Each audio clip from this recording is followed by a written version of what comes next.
ምሳሌ ሚዲያ እጅን በአፍ የሚያስጭኑ አስገራሚና አስደናቂ ታሪኮች፣ አስተማሪ የሆኑ ተሞክሮዎች የሚቀርቡበት ቻናል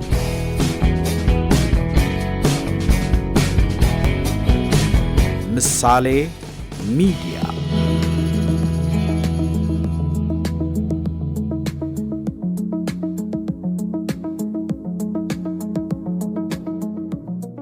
ራሳቸውን ቆንጆ ድብና ምቹ ድብ እያሉ ይጠሩታል። ስማቸው ሲሰሙት ቆንጆ ይመስላል። እነርሱ ግን እንደሚባለው የጫካ ድብ አይደሉም።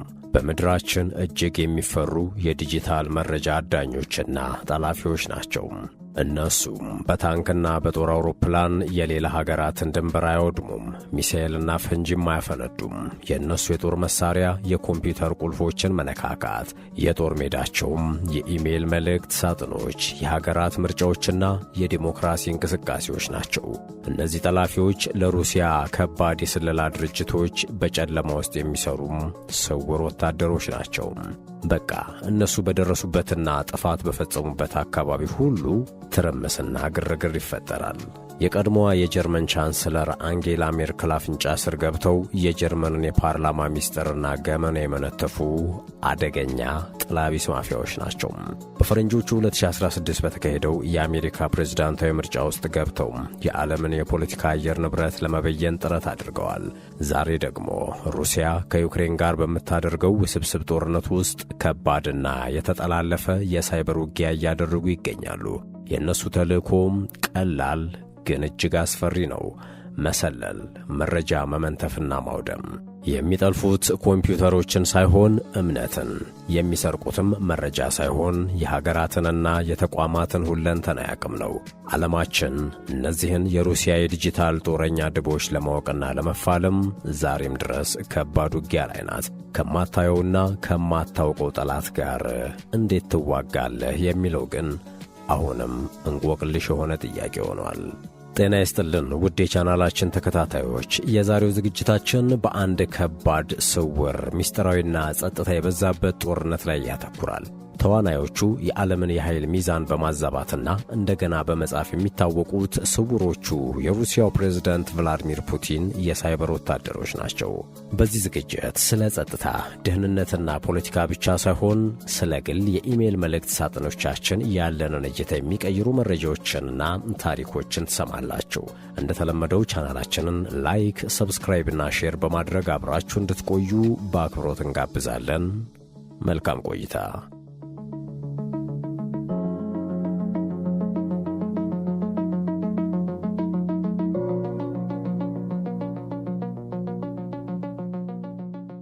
በአውሮፓውያኑ አቆጣጠር ግንቦት 8 2015 በሞቃታማው የጸደይ ወር ዕለተ አርብ ላይ በርሊን ከተማ ውስጥ የሚገኘውና ቡንደስታግ በመባል የሚታወቀው የጀርመን ብሔራዊ ፓርላማ በአውሮፓ ታሪክ ውስጥ ከታዩት እጅግ አስከፊ የሳይበር ጥቃቶች አንዱን ሊያስተናግድ ነው።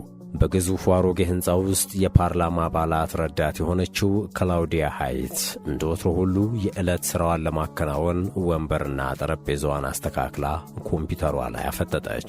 በበርሊን ከተማ መሃል ላይ የሚገኘው ቢሮዋ ሲበዛ እጅግ ንጹሕና ውብ ነው። ሃይት ኮምፒውተሯ ያልተለመደ እንግዳ ነገር መስራት እስከሚጀምር ድረስ ረኔ ለተባለችው ባልደረባዋ የኢሜይል መልእክት ለመላክ በዝግጅት ላይ ነበረች። ይህም ከተለመዱ የቢሮ ተግባራቶቿ መካከል አንዱ ነው። ነገር ግን በኮምፒውተር ሰሌዳዋ ላይ ያለው የዩ ፊደል ያለበት ቁልፍ በድንገት መስራት አቆመ። እናም ቃላትን መጻፍ ከባድ ሆነባት። የቃላት መጻፊያዋንና ኮምፒውተሯን አጥፍታ ብታበራቸውም የተለወጠ ነገር የለም። በድንጋጤና በብስጭት ወደ ብሔራዊ ምክር ቤቱ የአይቲ ክፍል አስቸኳይ የጥሪ ማዕከል ቁጥር 117 ደወለች። ኮምፒውተሯ ትሮጂያን በተሰኘ አደገኛ የኮምፒውተር ቫይረስ ተጠቅቶ ሊሆን ይችላል ብላ የጠረጠረችው ክላውዲያ ሃይት ችግሩ ከማዕከሉ ባለሙያዎች አቅም በላይ ይሆናል ብላ ግን አልገመተችም ነበር። እየቆየ ሲሄድ ድንገት የሆነ የማታውቀው ነገር ሰውነቷን እየወረራት መጣ። በሆነ እንግዳ ነገር የተጠቃች መሰላት። ግን እሷ ብቻ አልነበረችም። አደገኞቹ የሩሲያ የዲጂታል መረጃ ነፍናፊ ድቦች ወደ ቡንደስታግ የመረጃ ማዕከል ዘልቀው እየገቡ ነው። ራሳቸውን እንደ ጥገኛ ተውሳኮች በመረጃ ማዕከሉ ውስጥ ከሰገሰጉ በኋላ ኮምፒውተሮችን፣ ሰርቨሮችንና የኢሜል መላላኪያ ስርዓቶችን በጸጥታ መቆጣጠር ጀመሩ። አሁን በዓለማችን ጠንካራ የዲሞክራሲ ስርዓት ከሚከተሉ ሀገራት ፓርላማ መካከል አንዱ የሆነው የጀርመን ፓርላማ ማንም ሊደርስበትና ሊገምተው ያልቻለው የሳይበር ጥቃት ወጥመድ ውስጥ ገብቷል።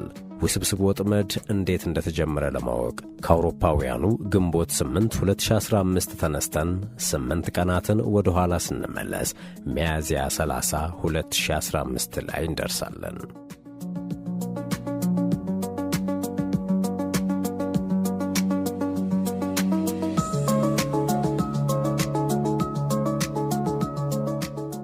በዕለቱ በደርዘን የሚቆጠሩ የፓርላማ አባላትና የምክር ቤቱ ሠራተኞች ሕጋዊና ጤናማ የሚመስል የኢሜል መልእክት ይቀባበላሉ። መልእክቱም አስቸኳይ ስለ ዩክሬን ኢኮኖሚ የሚያወራና ከተባበሩት መንግሥታት ድርጅት የተላከ እንደሆነ ተደርጎ የተዘጋጀ ነው። ጊዜውም ሩሲያ ክሬሚያ የምትባለውን የዩክሬን ግዛት ወደ ራሷ ግዛት ከጠቀለለች ገና 1 ዓመቷ በመሆኑም ውጥረቱም እጅግ ከፍ ያለ ነበር። በአውሮፓ ፖለቲካ ውስጥ የዩክሬን ዕጣ ፈንታም በጣም አንገብጋቢ ጉዳይ ነው።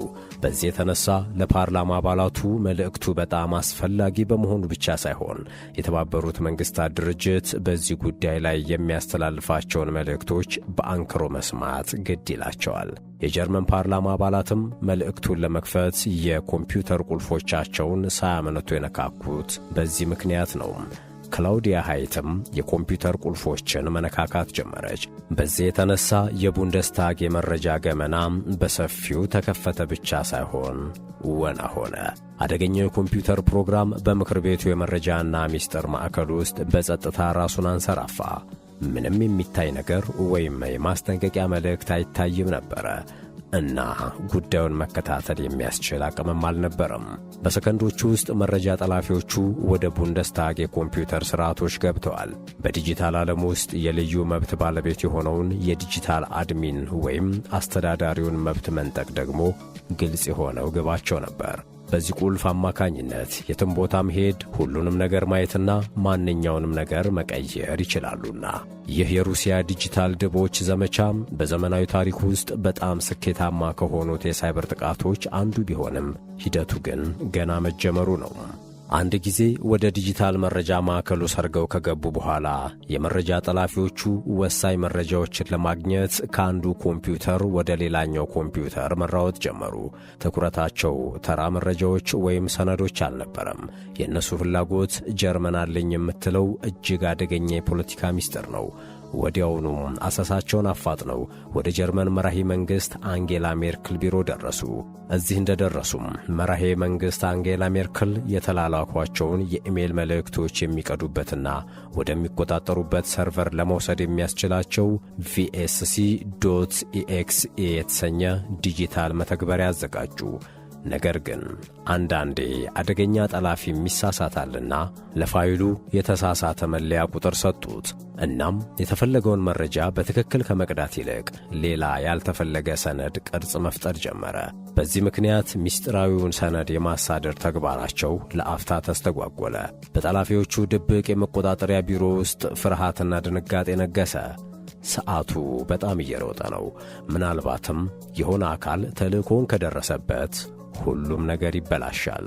በፍጥነት መለያ ኮዱን እንደገና ጻፉትና ስህተቱን አስተካክለው እንደገና ሞከሩት።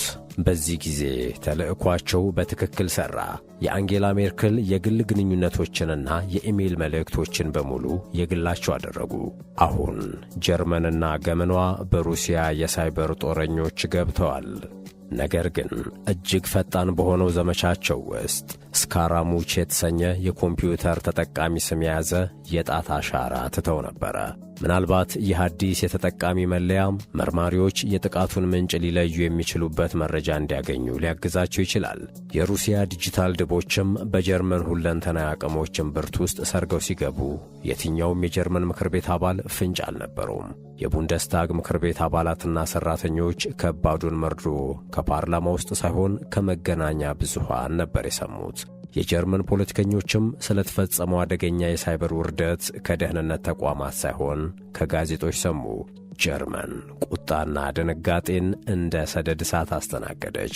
ወዲያውኑ የቡንደስታግ ምክር ቤት መረጃ የበይነ መረብ መሠረተ ልማት በአደጋው ተዘጋ።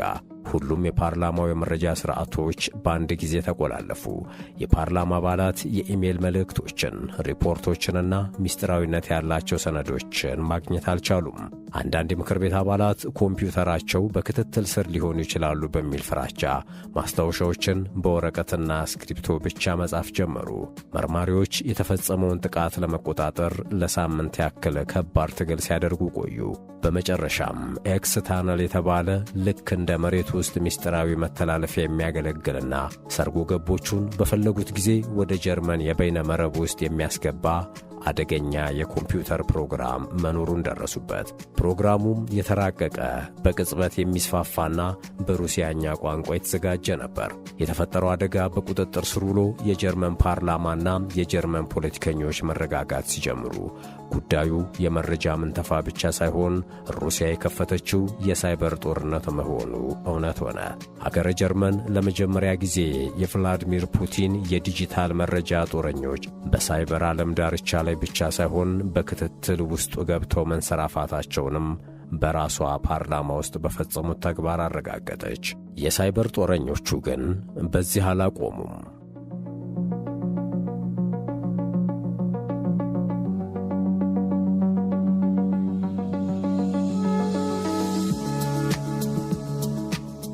በአውሮፓውያኑ 2014 ሩሲያ ዩክሬንን ስትወር ድንበር አቋርጠው የገቡት የጦር መሳሪያዎቿ ታንኮችና መድፎች ብቻ አልነበሩም። አደገኞቹ የመረጃ ጠላፊዎችም አብሮ ነበር የገቡት። ቆንጆና ምቹ ድቦች በመባል የሚታወቁት የሩሲያ ዲጂታል መረጃ ጦረኞች በዩክሬን መንግሥት የኃይል መሠረተ ልማቶችና የወታደራዊ ግንኙነት መስመሮች ላይ ያነጣጠሩ ዲጂታል መድፎች ሆነውበት ነበር። እነሱ በፈጸሙት አንድ የሳይበር ጥቃት ብቻ መላ የዩክሬን ከተሞች ጨለማ ውስጥ ሲገቡም በጦር ሜዳ የነበሩ የዩክሬን ወታደሮችም ስልካቸው ተጠልፎ የነበሩበት ወታደራዊ አስተላለፍ በመረጃ ጠላፊዎች ቁጥጥር ስር እንዲገባ አድርጓል። እስኪ ጠላት እያንዳንዱን እንቅስቃሴያችሁን እያወቀ የምትገጥሙትን ጦርነት እንዴት ማሸነፍና መቋቋም እንደሚቻል ለአፍታ አስቡት። ዩክሬን ከ10 ዓመታት በላይ ያጋጠማት እውነታ ይህ ነው። በአውሮፓውያኑ 2022 ሩሲያ በዩክሬን ላይ ሙሉ ጦርነት ስታወጅ የሀገሪቱ የዲጂታል መረጃ ሰራዊት የዩክሬንን መንግሥት ድረገጾችን አውድመው የግንኙነት መስመሮችን አቋርጠው ማኅበራዊ ሚዲያዎችን ደግሞ በውሸት ዜናዎች አጥለቀለቁ። እናም ውጊያው በዶንባስና በኪየቭ ብቻ ሳይሆን በእያንዳንዱ የኮምፒውተር ስክሪን ላይ ጭምር ሆነ። ይህም የመጪው ጦርነት መሳሪያዎች ቦምቦችና ጥይቶች ብቻ ሳይሆኑ የኮምፒውተር ሰሌዳዎችና ቁልፎች መሆናቸውን ለዓለም የሚያስገነዝብ ነው።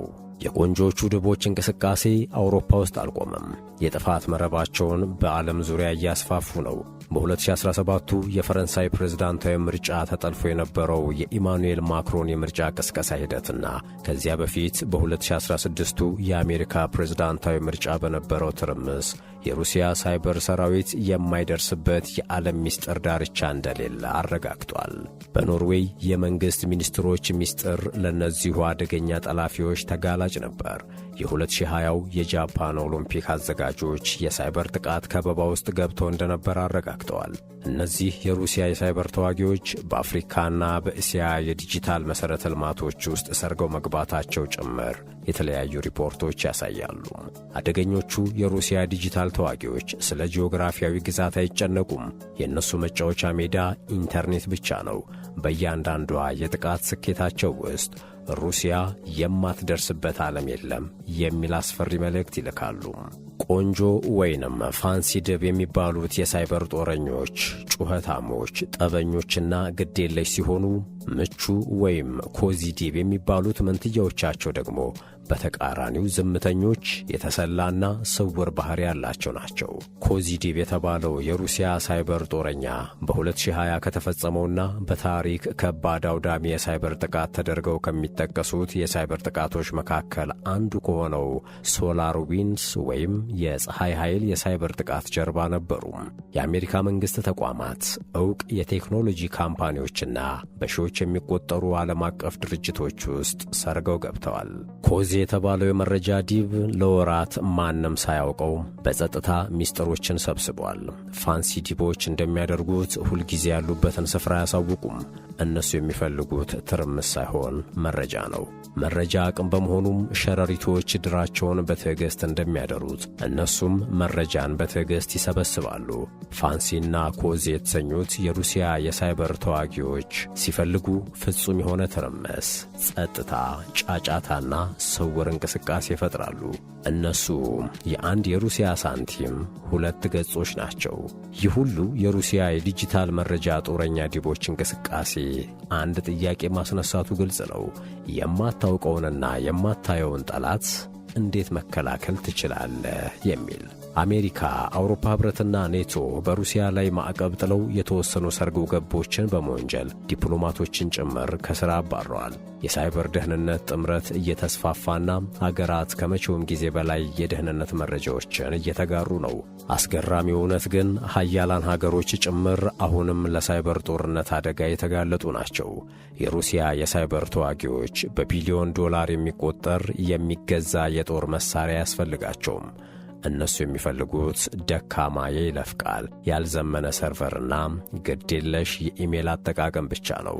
የሳይበር ጦርነቱ መንግስታት ከመንግስታት የሚያደርጉት ብቻ ሳይሆን በሳይበር ጦረኞችና በሰብአዊነት መካከልም የሚካሄድ ሆኗል።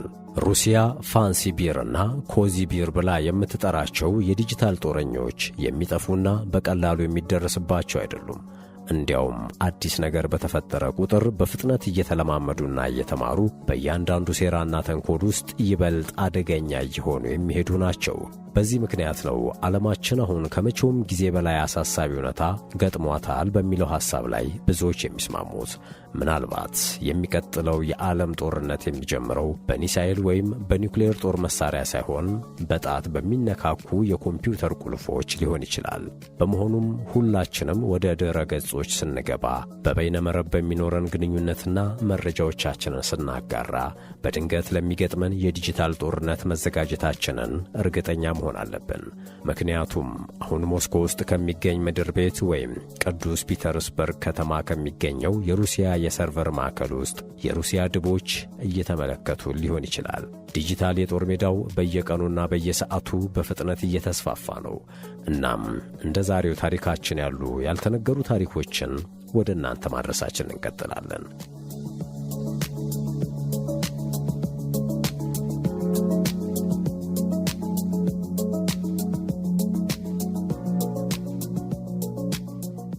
ውድ የቻናላችን ተከታታዮች ታሪኩን ከወደዳችሁት ላይክና ኮመንት ለወዳጆ ማጋራትን አይርሱ። አዲስ ደንበኛ ከሆኑም ሰብስክራይብ በማድረግ ይቀላቀሉን። የዛሬውን በዚህ አበቃን። ሰላም።